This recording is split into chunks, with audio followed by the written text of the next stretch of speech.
Chers amis, merci à vous toutes d'être présents. Oui, je viens de Chaussan, puis avec ma petite famille, on s'est installé il y a maintenant 6 ans à Mornan, où on vit des jours très heureux, parce que ce qui nous rassemble et ce qui nous motive ici à Mornan, c'est qu'on a cette volonté de préserver ce cadre de vie magnifique, ce privilège qui nous est offert, et à la fois toujours penser un peu plus loin et savoir que tout le monde à Mornan n'a pas les mêmes privilèges que nous.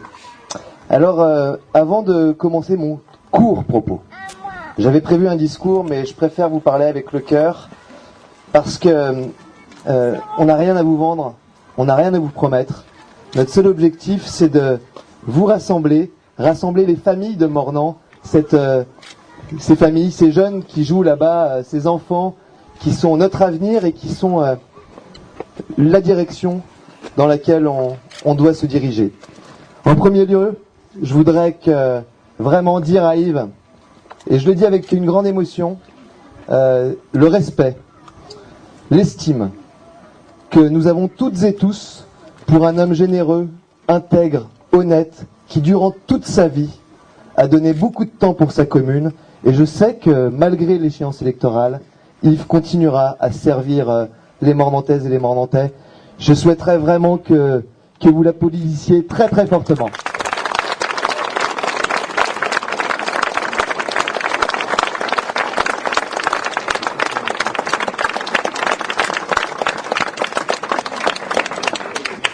C'est un vrai bonhomme, notre Yves Dutel. Et je vous dis ça vraiment, j'en ai les larmes aux yeux.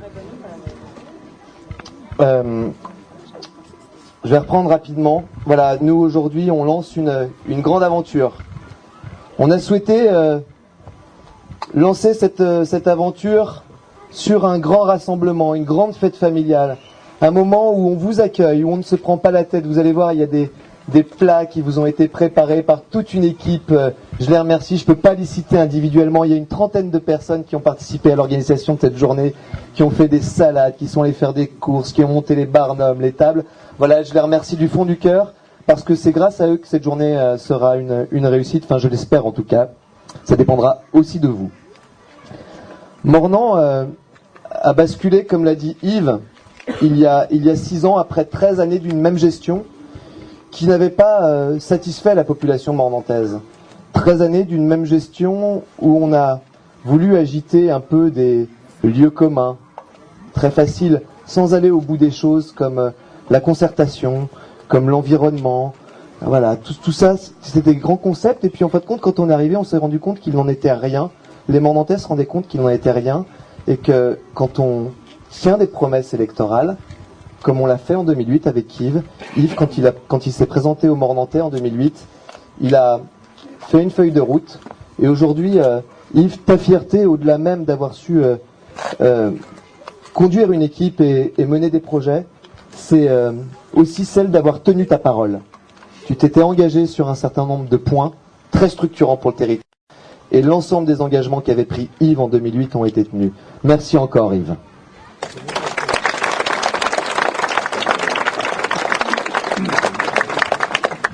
Il me rappelle toujours l'esprit d'équipe. Ouais, et il arrive à faire tout ça, notre cher Yves, avec une équipe qui a su redessiner la commune. Je pense notamment à notre premier adjoint, l'adjoint en charge de l'urbanisme, avec qui certains d'entre vous ont eu des petits soucis quand on dépose le permis. Mais ça, c'est normal, il faisait son boulot. Qui nous a fait un PLU qui permet de conserver le caractère de village de notre commune. Et tout à l'heure, je vous parlais de notre privilège d'être à Mornan, en bonne santé. Mais dans la prochaine révision qu'engage notre adjoint à l'urbanisme, Georges Glas, qui a fourni un travail exceptionnel, il y a aussi les solidarités. Dans le cadre de ce prochain plan local d'urbanisme, on ne va pas faire de la technique, mais à Mornan, on aura un nouveau centre pour accueillir les personnes handicapées. Et si on fait cette révision, si Georges a lancé cette révision, c'est aussi parce que une ville, une commune, se juge à la façon dont elle traite les plus faibles et les plus vulnérables. Et c'est un immense chantier, Georges, on te remercie.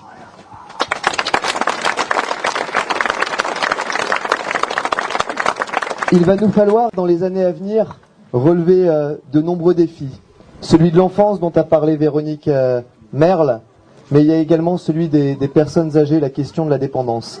Si aujourd'hui, on sait que les gens privilégient le maintien à domicile comme la meilleure des solutions. Comment les gens peuvent-ils rester chez eux si ils n'ont pas de logement adapté? Comment les Mornantais âgés pourront-ils rester chez eux et à Mornan si les voiries ne sont pas équipées, si les services publics ne sont pas accessibles? C'est un immense chantier que nous devrons relever dans les prochaines années. Ce chantier de la dépendance des personnes âgées, il va nous engager, mon cher Yves, il va nous engager à toute l'équipe, on vous le promet. Aujourd'hui, ce qu'on souhaite, c'est qu'un Mornantais qui se sent bien dans son village, qui veut y rester, que la commune fasse tout pour qu'il puisse y rester. Ça s'adresse aux personnes âgées, mais ça s'adresse aussi aux jeunes. Il va falloir qu'on développe l'accession sociale à la propriété. Aujourd'hui, quand on a 30 ans, une famille, et qu'on veut se loger à Mornan, il y a une difficulté qui est celle du prix. Eh bien, il appartient à la collectivité. Il nous appartiendra toutes et tous, avec des opérateurs publics, avec nos amis maires de la communauté de communes que je salue, Thierry Badel, maire d'Orliena, Pascal Outrebon, maire de Taluyer. Je vois Jean-Louis Gergaud, le maire de Montagny. Je crois qu'il y a Jean-Paul Piquet, le maire de Saint-André-la-Côte. Ah, il n'est pas de notre versant, Jean-Louis Gergaud, c'est vrai. Il est loin à Montagny. Oui, parce que tout ça, on a beau parler de notre petite commune, notre beau village auquel on est tous attachés, il y a quelque chose qui nous dépasse, qui est aussi l'héritage de Paul Delorme, qui nous apporte son soutien et toujours ses précieux conseils. Il est dans l'héritage de Paul Delorme, cette intercommunalité que nous devons faire vivre, prospérer, peut-être un peu réorganiser pour laisser aux communes un peu plus de poids, peut-être aussi qu'il y ait un peu plus de transparence pour que les habitants puissent juger eux-mêmes ce qu'il se passe à la communauté de communes, puissent être plus proches de la communauté de communes, parce qu'aujourd'hui c'est vrai que les échelons administratifs dont nous sommes si coutumiers en France font qu'aujourd'hui la communauté de communes, qui est pourtant c'est notre projet commun, la communauté de communes, eh bien la communauté de communes est assez loin de ses administrés. Alors tous ces défis auxquels nous sommes appelés, on le fera dans l'ouverture et le rassemblement. Vous le verrez, on va essayer de nous coller des étiquettes politiques. Mais je crois qu'ici, il y a des gens qui partagent toute sensibilité. Moi, c'est à ce grand rassemblement que je vous invite. J'ai mes engagements personnels, je ne les cache pas. Je n'ai rien à renier de mes engagements personnels. Mais il y a dans l'équipe des gens qui partagent des sensibilités autres. Et c'est sur ce terreau de la diversité, du rassemblement, qu'on est capable de construire un projet ambitieux pour Mornan. Je voudrais, pour terminer, parce que j'ai déjà été très long alors que j'avais dit que je serais court, remercier Véronique Merle pour son engagement auprès des enfants de notre commune. Franck Valette qui a fait un travail énorme sur tout ce qui est bâtiments communaux à Mornan. Pascal Chapeau qui s'est engagé à fond dans le sport. Je pense aussi à Françoise Million qui s'est engagée sur la culture, sur les fêtes et les cérémonies. Elle a lancé quelque chose qui est génial à Mornan maintenant et qui est rentré dans notre patrimoine, qui est cette grande fête du 13 juillet où le Clos Fournereau est plein d'enfants qui chantent, qui s'amusent, qui se maquillent et un grand lâcher de ballon qui se termine en fin de journée avec le feu d'artifice. Gilles Grangeon, n'oublions pas Gilles Grangeon qui n'est pas là, qui a été une pierre angulaire de ce mandat.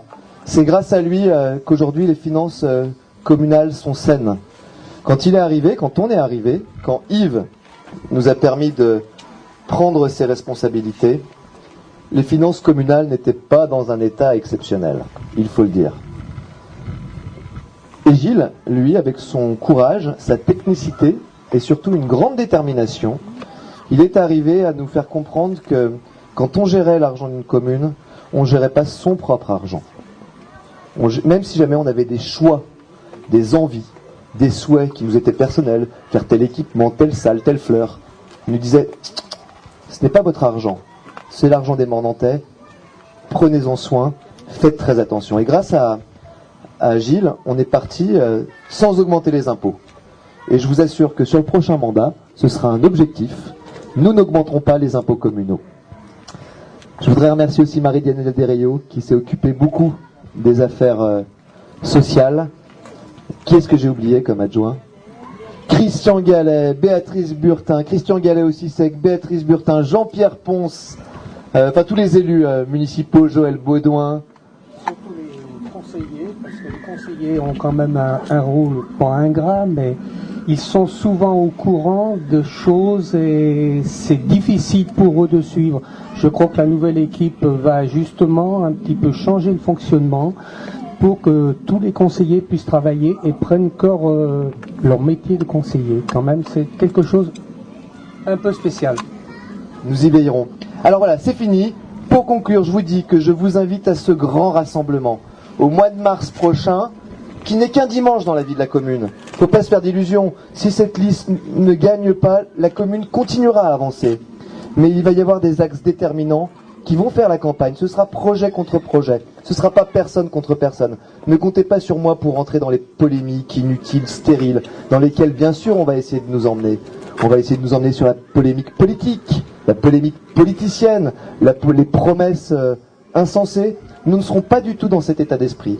Notre seule volonté, je vous le dis, chers amis, c'est de servir au mieux les Mornantais, de rester toujours au plus proche de vous défendre, non pas de gérer pour vous, mais d'être votre porte-parole et votre porte-voix.